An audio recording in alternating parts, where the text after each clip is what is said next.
Welcome everyone to the Switch for Good podcast. Here we are. I'm Dotsie Bausch and I'm here with Alexandra Paul, my loveliest co-host ever in the whole wide world. I'm your only co-host, but so far, thank God you haven't fired me, Dotsie. This is true.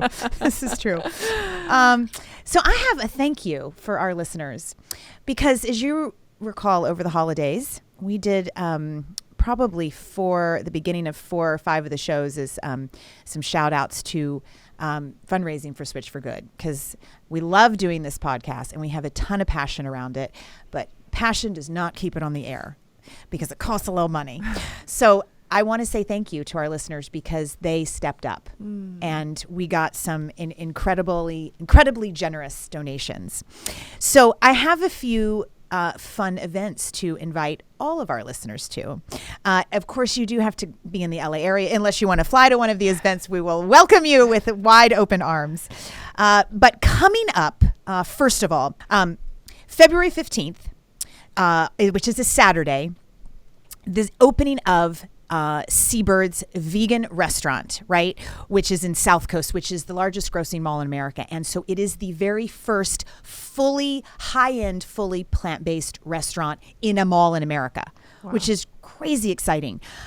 They are doing the event as a grand opening, and all of the proceeds are going to Switch for Good, which is just lovely and so nice. And the owners, Bill and Stephanie, are a big fan of yours and the podcast, and they listened to every episode and they got a hold of us and said, this is where we want the money to go. So everyone out there in the whole wide world is invited to that. So that's the evening of February 15th, which is a Saturday.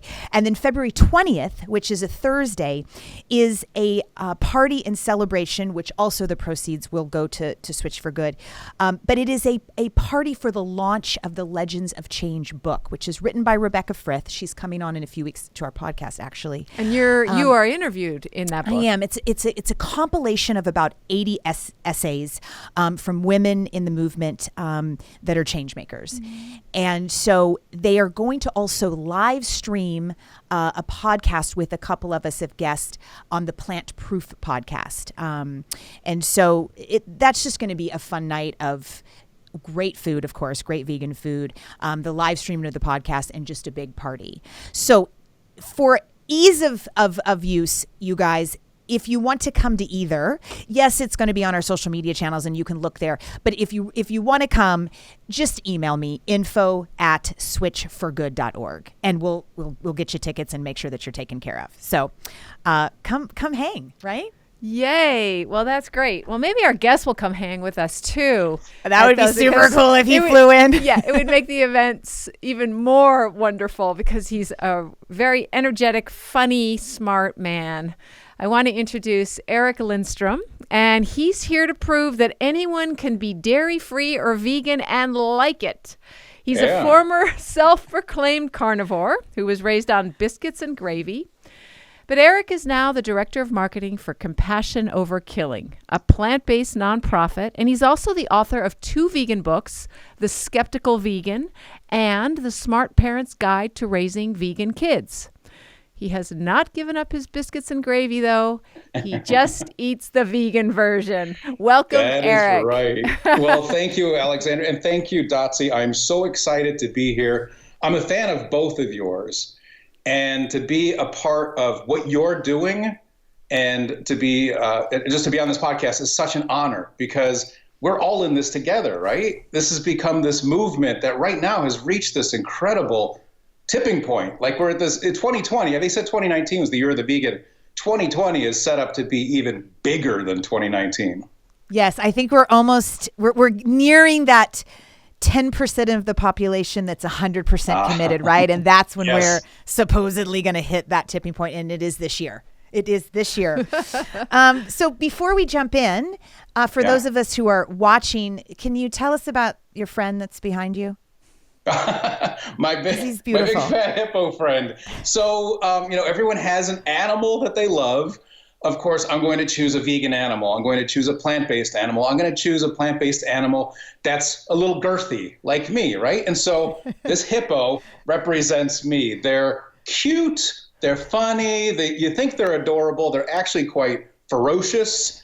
You don't approach a hippo unless you know what you're going up against. And just the fact that they're plant-based, all of these gigantic, the biggest animals on the planet eat nothing but plants. And I have so much respect for hippos that when I set up my new office, on the opposite wall, in fact, I have a painting of a giraffe whose entire neck is covered in vegan tattoos. So it's a little bit of a jungle vegan theme going on here. But yes, I haven't named my hippo yet, so I had to come up with a name for him. Oh, we clearly need to do that. Well, for those of you who are not watching the YouTube channel, it's not a real hippo behind Eric. Yeah. It's a painting of a hippo. But Eric, 15 years ago, you would have wanted to eat that hippo because you ate some exotic animals, dude. Yeah. Oh my gosh. Yeah. So for those of you who read my book, there is a chapter. Well, actually, the first third of the book, the first book, The Skeptical Vegan, was about how much of an omnivore with strong carnivorous leanings I was for the first half, maybe third, if I lived to be 120-ish. The first third of my life, I was eating animals. I was unapologetic about it. It was part of my culture. It was part of my upbringing. It was part of my everyday. And Alexandra, you're almost half joking about me eating a hippo because I ate a lot of weird and exotic animals and thought nothing of it. And so at, I think around age of 42 or 43, I made the switch overnight to 100% plant-based vegan diet and haven't looked back. So yeah, I wouldn't eat a hippo today. I would love to get a hippo hug though. Sounds like that's dangerous though. You were, but I mean, you're not just your average meat eater, because in one sitting you ate 68 chicken wings. So you were a meat eater and proud of it. Yeah, that seems impossible to me now, because when you do the math on 68 chicken wings, you realize exactly how many chickens that is. And the person who was with me also ate 68 chicken wings. It was an all-you-can-eat chicken wing and all-you-can-drink beer 68 event. chickens total.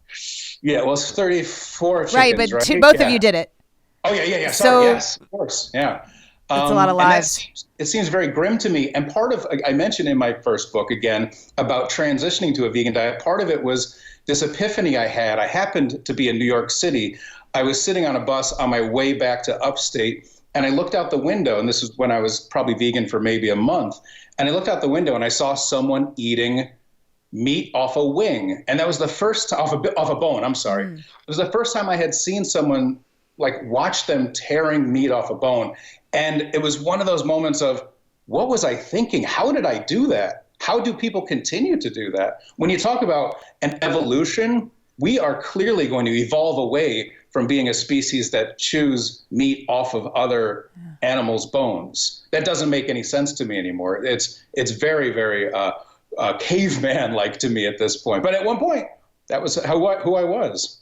I think any time that we get close enough, Dr. Neil Bernard was on, and remember he told us about, he stopped eating ribs, not all meat, but ribs, when he had to go in and work on the cadaver and cut his rib cage open and look at the clogged arteries. And so, but it wasn't even the clogged arteries. Yes, that's all from all the butter in the meat. It was literally opening up someone's rib cage, and that was like, those are ribs. And he said, I couldn't eat another rib after I walked out of that afternoon. Yeah, he was looking at it another way. Right.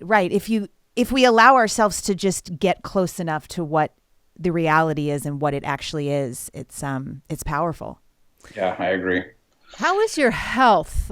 Because you even had a website called meatbucket.com where you we have to talk about that. Yeah, we have to talk about that. So I don't know, you want to talk about meatbucket.com, or do you want to talk what a vibrant, healthy man you were eating all that meat? It's so embarrassing now. Meatbucket.com. It was a short-lived idea to sell literally buckets of meat, dried meats and things like that. And again, at that time in my life, I had zero thought about those being animals, those being sentient beings. Right. That this bucket was filled with corpses. That whole thing just didn't register in my mind at all, which, by the way, and a lot of what you do with Switch for Good, and I'm hoping to do both through my books and my work with Compassion Over Killing, a lot of this is hitting people where they are and letting them make their own discoveries on their own, because I could preach this to many, many people and they're never going to make that connection with me telling them to make the connection.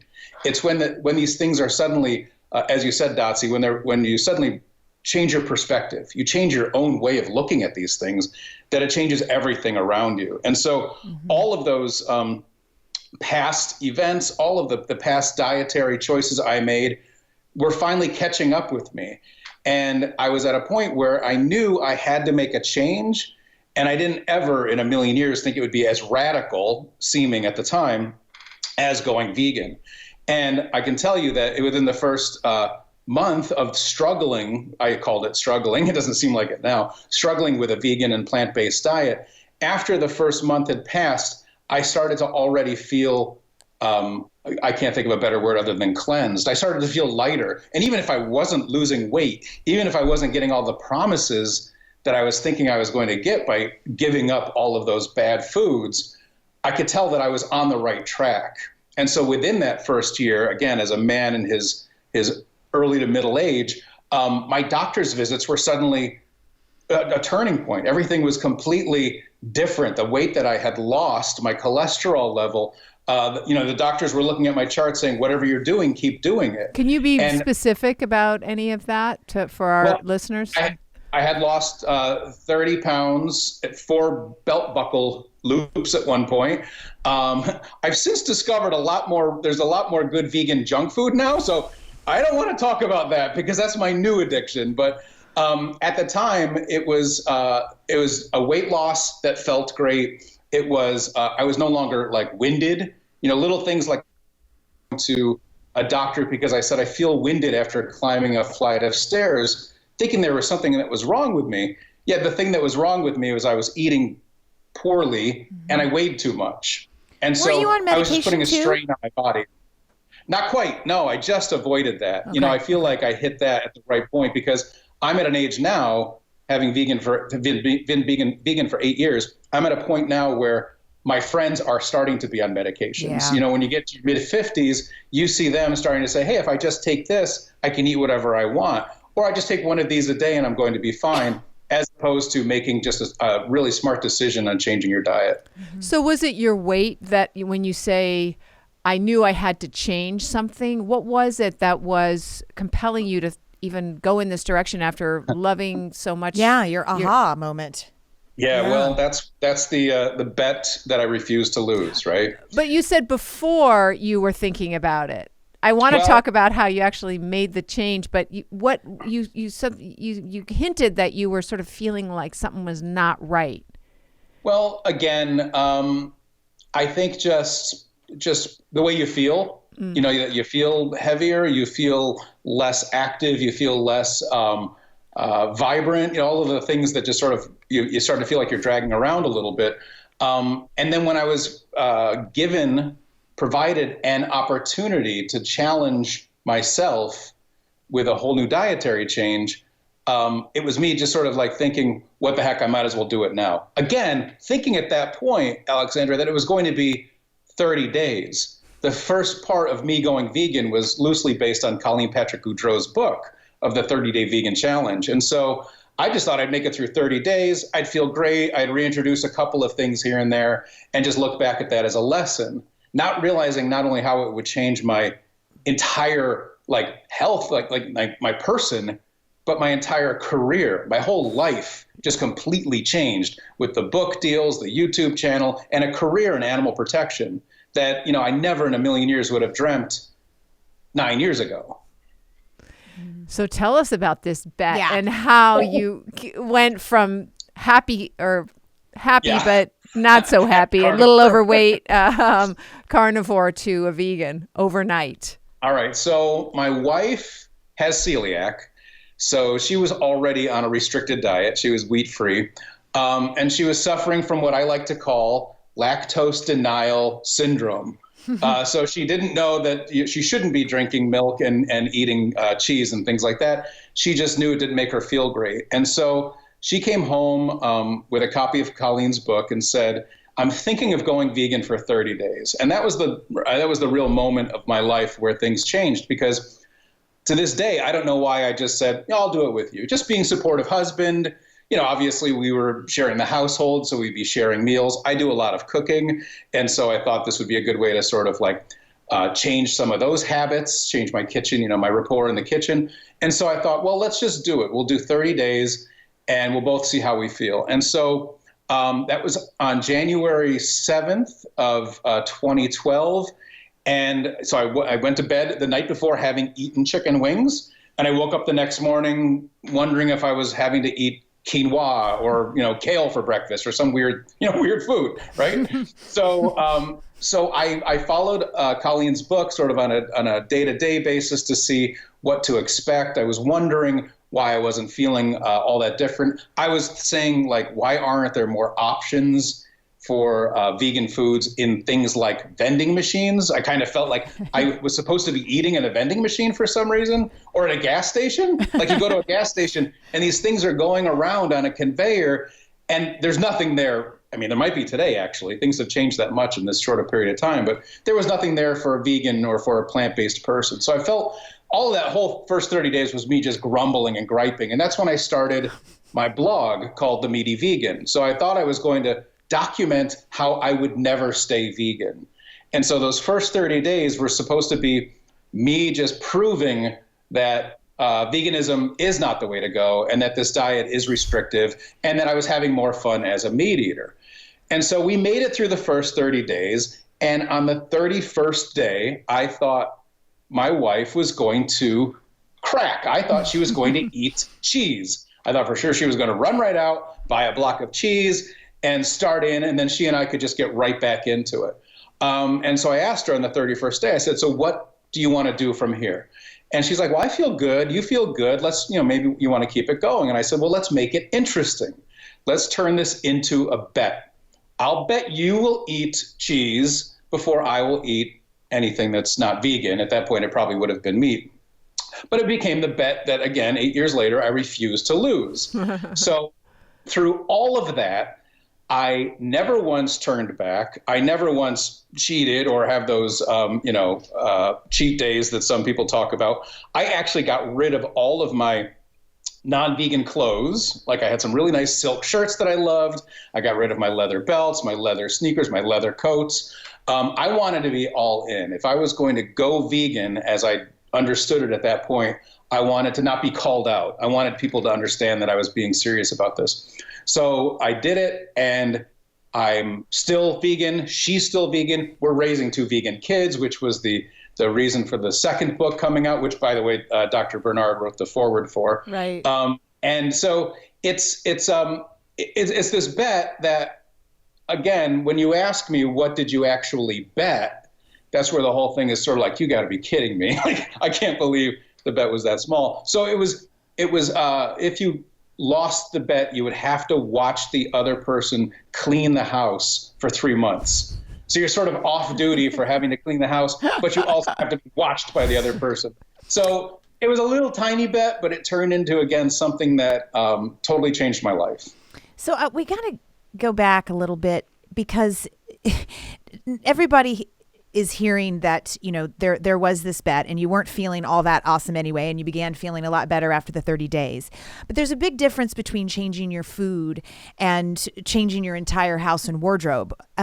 There had to, or maybe not, but was there some kind of soulful connection? Like, what was that journey that really made you throw away those leather coats or take them to the Salvation Army?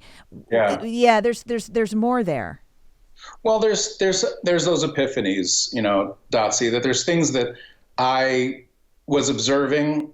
I'm an introspective person, like I'm an artist. I sort of look at things maybe a little bit differently.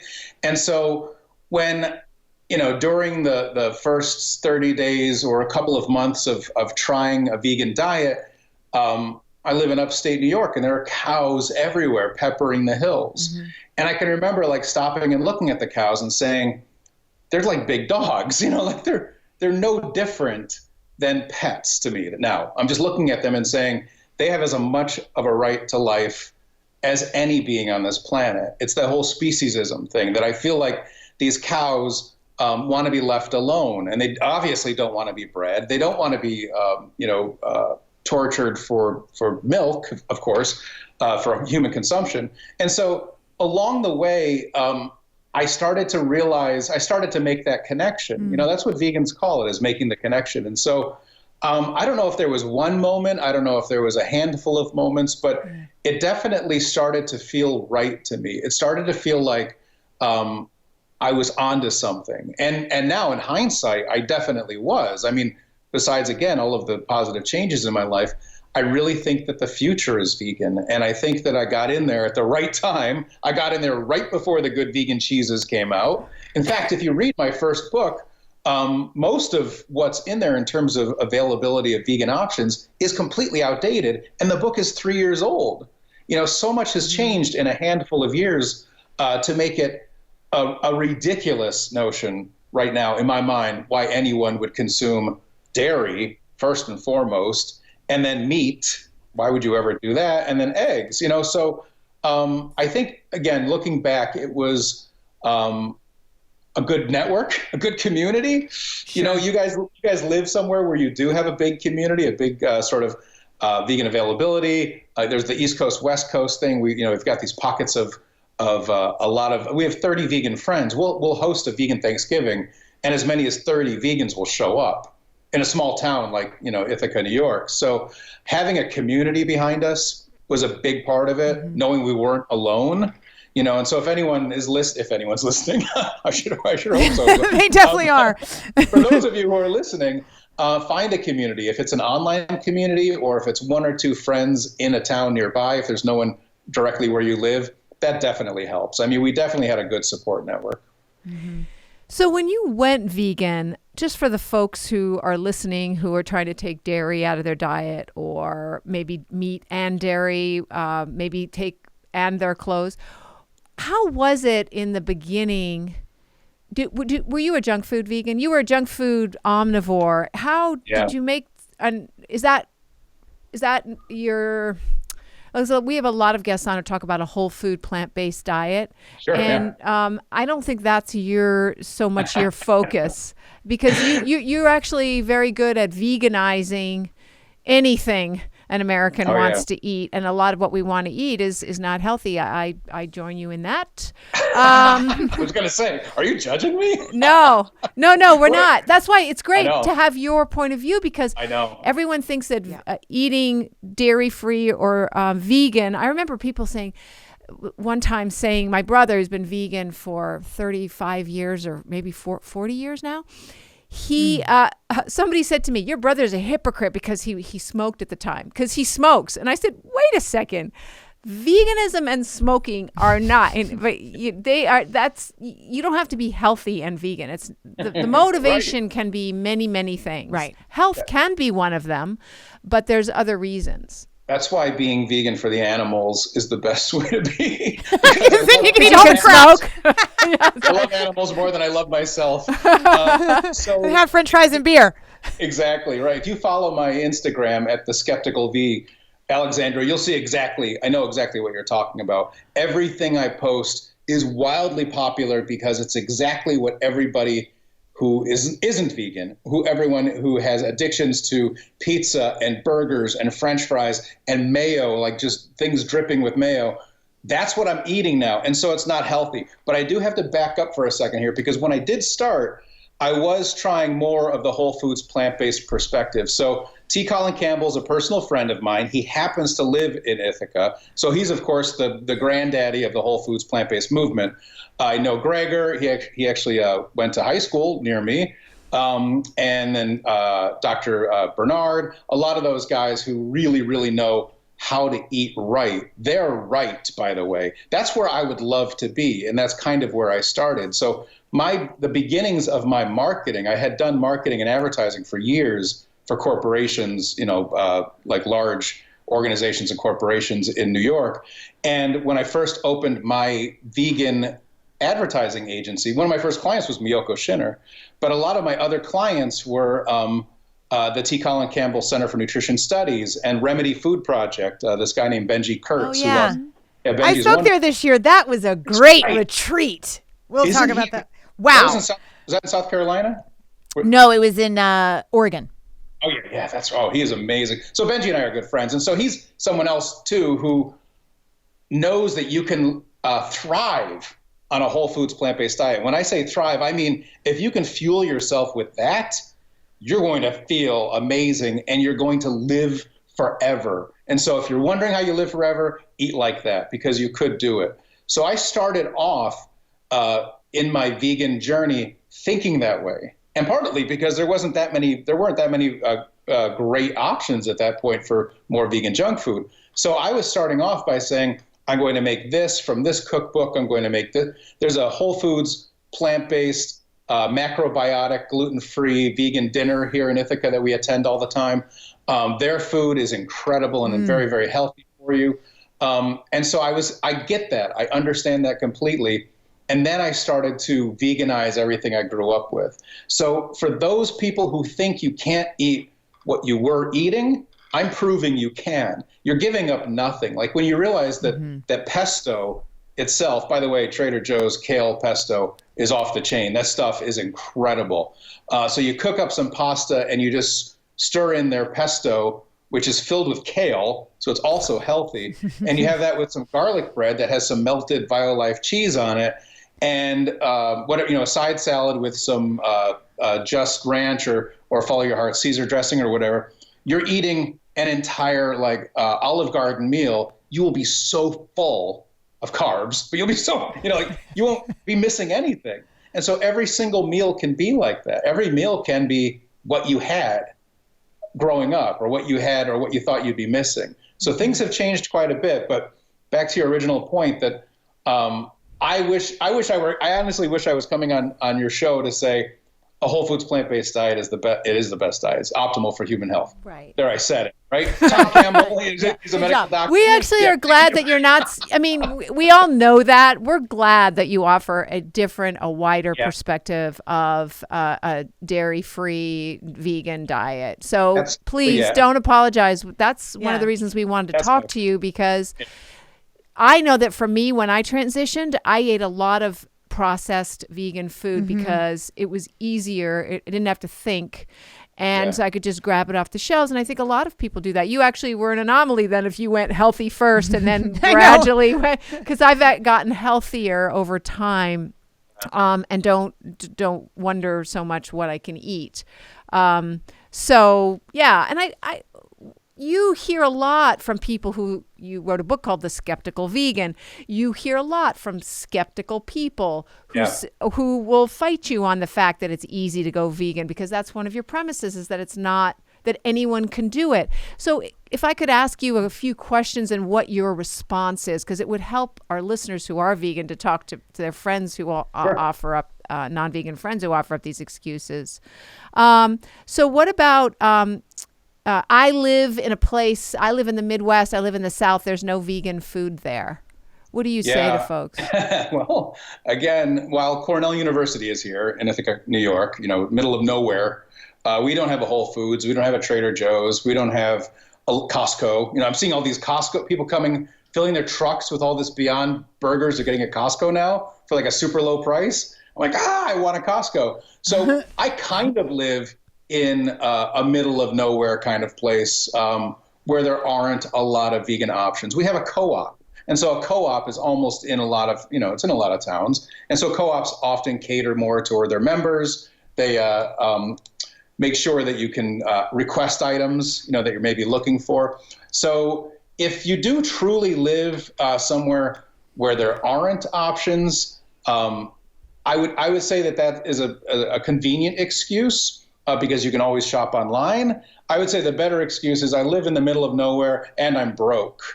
And then it truly becomes a little bit more challenging to just say things like, well, beans and rice aren't expensive. Pasta with a homemade pesto. I can make a pesto in 2 minutes in my blender. You can make meals that are affordable and satisfying.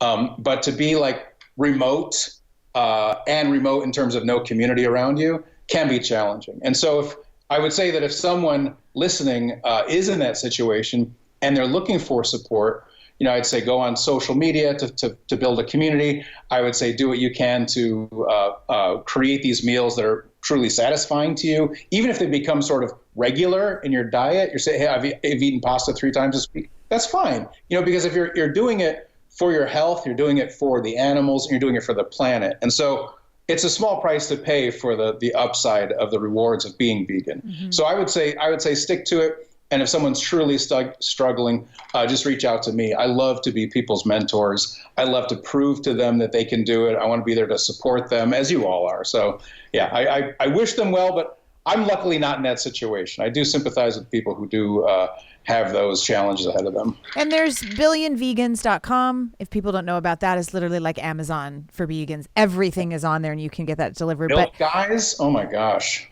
Yeah, I'm with you though. Honestly, if you buy in bulk and in season, and you're in the middle of nowhere and you're broke, it's very inexpensive. I mean, it can be as inexpensive as the fast food diet, right? And that's why so many people lean into the drive-through, right? Because it's like $2.99 for an entire meal.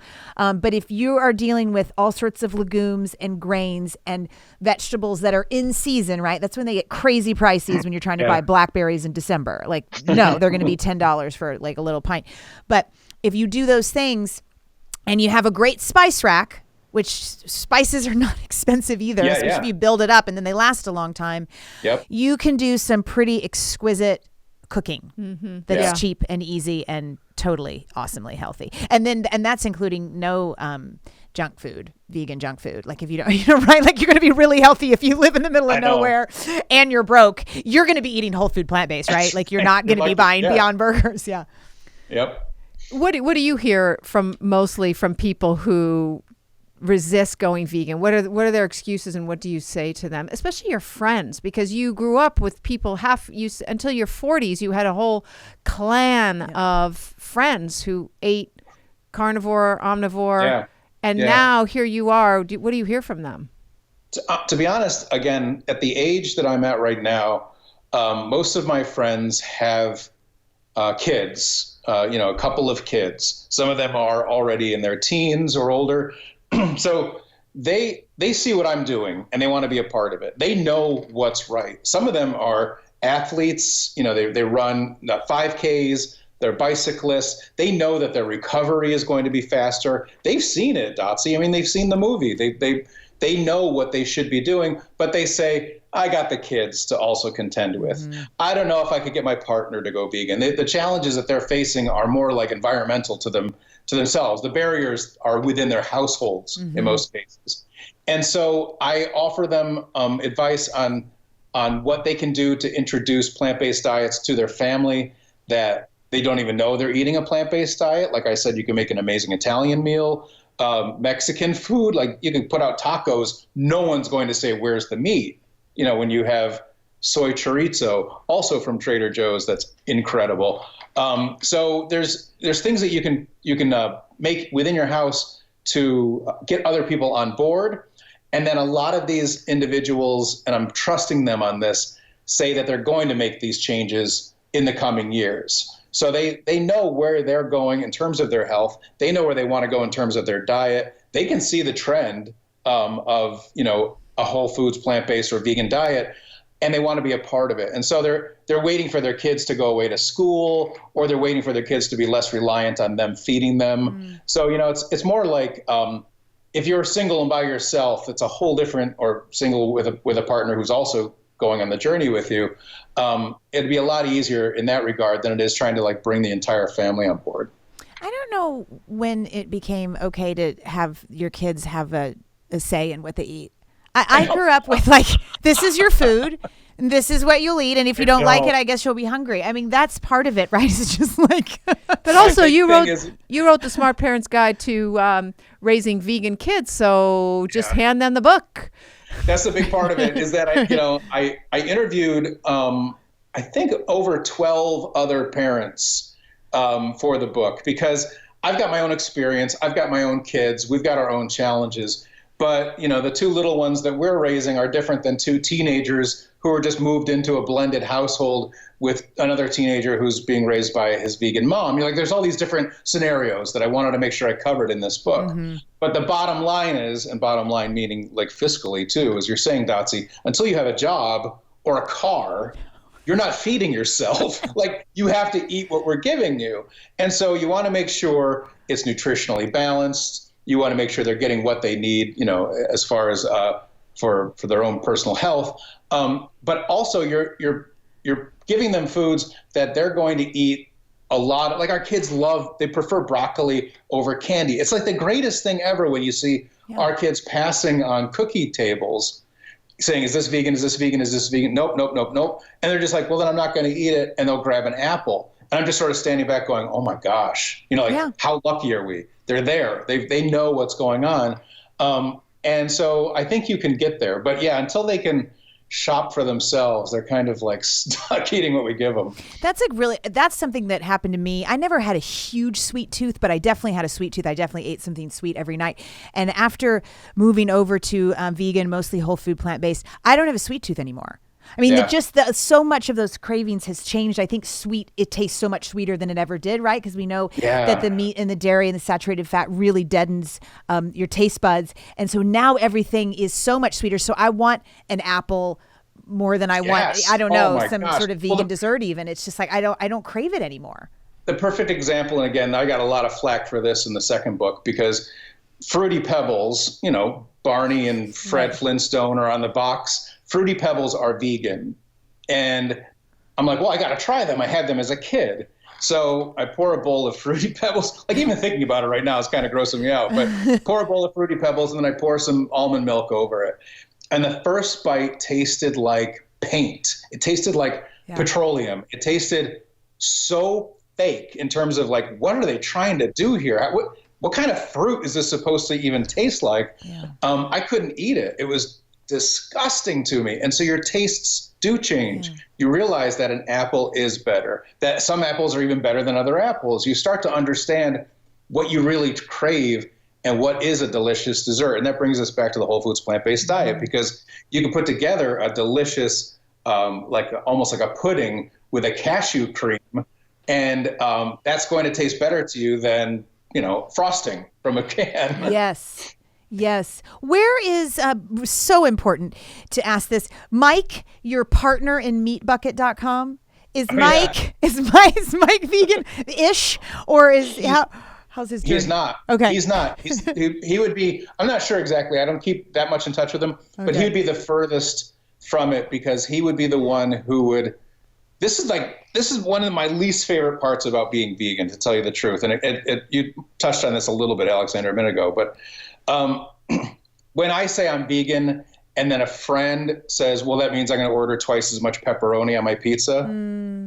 It drives me crazy that they're like, oh, you're so like which I'm not, I don't think, self-righteous about what you're doing. You're so like vegan, that I'm going to be more even anti-vegan than you. And while I don't think he's selling meat in a bucket, I do think that he's still feeling that way, that, I'm going to eat what I want to eat. And I can't change people. I mean, there's other people in my book who I mentioned where I'm just like, I just have to let them do their thing. Yeah. As much as I don't want to, as much as I hate what they're doing, I just can't. I don't engage with people. In fact, I'm, again, fairly well known on social media channels, and people will try to troll me or bump into me, and I just won't even engage. I can't. Yeah. I want to go back to raising kids on a vegan diet, because I think a lot of people who might be all about veganism for themselves still get swayed by doctors or the fear that they're not going to, that their kids will miss out on something. Tell us what you feed your kids. Your kids are about 7 and 9. Is that right? No, Cooper will be 7 in March. Paisley's 5. Oh, so okay. So 5 and 7. So, that's even better. Tell us what they eat on an average day. Right. So I can simplify this for everyone watching and listening, but if you plan your meals, and I don't mean literally meal planning, which again, I should be doing, like where you have things tucked away for the week. But if you sort of plan your meals based on some foundation of something. And so if that foundation's pasta, because kids love pasta, our household is also gluten-free. So we found our favorite brand of gluten-free vegan pasta. Which is? We'll build Tinkyata. It's from Canada, and it's amazing. No matter how you prepare it, it always turns out great. The spaghetti, the penne, the elbows and the rotinis are all, I mean, kid approved. They're perfect. Is that the brand or that's what it's made of? That's the brand. It's brown rice. It's brown rice. Okay. Cool. So, we can boil a bag of tinkyata pasta and then build up on top of that everything else that we know they like. They like broccoli. They like this kind of sauce. Maybe they only want the pasta with butter and the broccoli as a side. I make a cheese sauce now that's a cashew cream. It's cashews in your soaked cashews in Vitamix with nutritional yeast, a little bit of salt, some garlic powder, and turmeric for the color. And just blend that up, and it's yellow. It looks exactly like cheese, and you pour that on top of broccoli, and both kids will eat it like they're eating cheesy broccoli, and you can also pour it on the pasta. And so we sort of have that as like a foundation for a meal.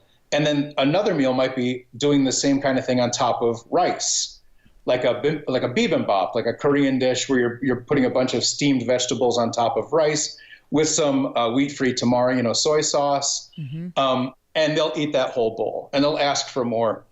You can do that on quinoa, all these different grains. So it's a lot of like, it's a different way of thinking, right? I mean, I should probably do some kind of drawing about this. It's building your meals like this up on top of something as opposed to around something. So we were raised that things were circulating around the protein on the plate, that you put the piece of meat somewhere, and then you put some broccoli over here, potatoes over here, and there's this semi-complete, this standard American diet. But if we instead think of it as we're building on top of a grain, because the pasta is made out of brown rice, so it's in itself pretty healthy, and then putting all the different sauces that are nothing but vegetables and spices, and then putting vegetables on top of this, on top of that. And then we give them they have popsicles now that are made out of vegetables that taste like fruit popsicles. The kids are eating frozen vegetables, which is incredible. So those are like two or three different ideas on things that we do. I have pizza night every Friday. I make a big, again, check me out on Instagram. I make a big, gluten-free vegan pizza crust, and then we top that with whatever we want to top it with for that night. So we have a pizza night. Occasionally, like you were saying, we'll do a Beyond Burger, or Gardein has some really nice, like a chicken breast. It's a scapellini. Again, the gluten-free stuff is what's in the house. So there's a lot out there. They're definitely not going. They're not going hungry, and our little boy Cooper will just eat everything. He can walk up to you and you put an onion in his mouth and he'll eat it, which is amazing. I have a question that I want to really help people with, because kids, taste buds are somewhat simple, and they what the question I get all the time is, if they started omnivore, right, and when they were 2.5, 3, 4, 5, and now they're 6, and their parents were like, oh my gosh, we want to move over to whole food plant-based, right? The kids don't like vegetables, like no vegetables, right? Like all they'll eat is fruit and meat and cheese, basically.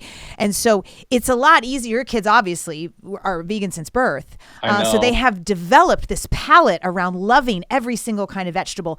Are there any tips or tricks or cheats or hacks that you have that if you've got the kid that's 7 and you're like, all right, we're gonna that will help them transition? Is it kind of like the fake chicken fingers and then putting in, or is it blending up the broccoli with the apple in the Vitamix, and it tastes like a fruit smoothie, but the veggies are in there? And it's a little bit of both of those. Again, my knee-jerk reaction to your initial question is feed them everything that they love, the vegan version, because they won't know the difference. Chicken nuggets, I mean, again, that's a weakness. I hate to admit that one, but where we live, there's a grocery store called Wegmans, and Wegmans has these frozen chicken nuggets in this family-size bag, and they taste exactly vegan chicken like nuggets. A chicken nugget. I'm sorry. Yeah. I mean, it's obvious, but I just want to make sure he's not having sides of chicken nuggets. I'm not reverting. So we could buy this bag and we throw it in the air fryer and have a bunch of kids over, and they're running over and they're eating chicken nuggets dipped in whatever ketchup or ranch, again, all vegan, whatever they're dipping it in, and they literally don't know the difference. Yeah. So we are at a point now where if you want to raise your kids vegan for the animals and for the environment, you can do it with the vegan replacement foods. I don't want to say that that's the healthiest way to raise your kids, and there are ways to sneak really great nutrition into their diets. We make they're called smoothies, I guess, but it's basically a vanilla shake. So it's frozen bananas and almond milk. And my favorite protein powder, by the way, I want to go on record as saying this, is Bob's Red Milk, because everyone's sleeping on this stuff. It is so good, and it's packed. Bob's Red Mill, the guy who makes the oatmeal, the oats and stuff, he has a protein powder too? It is unbelievably good. And so a scoop of that into this vanilla shake, and the kids it tastes exactly like a vanilla shake from a fast food place. The kids will suck that down, and in that one smoothie, they've gotten everything they need for half a day. And so then their lunches are, peanut butter and jelly sandwich, which happens to be vegan, an apple, which they love, Pirate's Booty, the little crunchy snacks that look like Cheez-Its, but they're corn and vegan. There's so many things that are just easy grab and go vegan snacks now that it doesn't really address what you're saying about transitioning immediately some kid who only ever ate meat. That's going to be tough. We have a friend who's she's a medical doctor, and she has 3 sons, and she can't get any of her boys to eat any vegetables. But I'll sit there and watch her cut up chicken for her boys and just shove it, and they'll just eat all this chicken. Right. And I'm like, oh my gosh, I feel so lucky. I mean, that's just scary. I mean, if you're an omnivore, there should be tons of vegetables in your diet to begin with. So Well, this is one of the reasons that so many kids start having signs of plaque in their arteries at a young age. And I think I read that you said one of the great side effects of raising your kids vegan and them loving vegetables is they are never constipated, and a lot of kids struggle with that. Yeah, and because they don't your have kids any are dairy. going to hate if they listen to this in 10 years. They're going to hate you that you said that, but it's okay. No, I tell it to them all the time because they don't know what the word is, and so for a 7 and a 5-year-old to be like, what does that mean? And I remind them they've had canceled play dates. Your friend couldn't come over because your friend couldn't go. Whoa. This is literally the situation that a lot of these kids are in.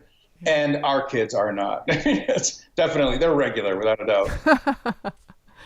That's great. Well, you have really helped so many people make the transition. And I want to say that your love of the vegan junk food is actually an asset to our movement because it broadens it and helps us not appear, too whole food pure all the time, because that's not realistic for most people. So I want to prove that anyone can do it. You can do it at any age. And I'm inspired by you, the two of you, everyone that's around the Switch for Good movement, because I admire how you've brought in the market that my first book, Tracy McWhirter, who wrote By Any Means Necessary, she is wonderful, good friend of mine. When my book first came out, she said, you've done it. You've written a book by a man, for men, to prove to men that they can go vegan. It's not emasculating. It's something that every man can do. And at the time, it kind of was. It's a tongue-in-cheek book. It's very funny. It is. There's a lot of things in it that aren't the game changers. And so the things that have changed between now and then, there it is. Thank you.